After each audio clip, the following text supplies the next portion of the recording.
بقول لك ايه يا زوز، عملت ايه في المسألة اللي انا قلت لك تحلها امبارح؟ طب انت صححت لي الامتحان بتاعي يا استاذ؟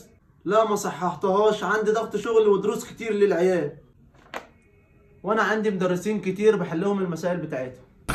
قسم حياتي قسم حياتي وبكده يا ولاد خلصنا الدرس النهارده، والواجب بتاعه 100 صفحة وتجيبوهولي بكره. حاضر يا مستر، هنعمل الواجب 100 صفحة. ايه يا ولاد عاملين ايه؟ خلصتوا الواجب اللي قلت لكم عليه امبارح؟ انا يا مستر خلصت كل الواجب بتاعي وبعته لك على الواتساب.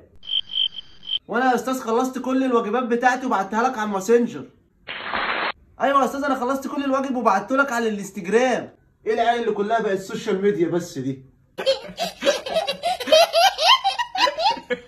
صباح الخير يا ولاد. صباح الخير يا استاذ. جلوس.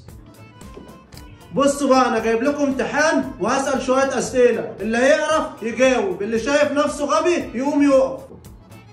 هو انت شايف نفسك غبي؟ لا يا استاذ مش غبي، بس محروق اسيبك واقف لوحدك.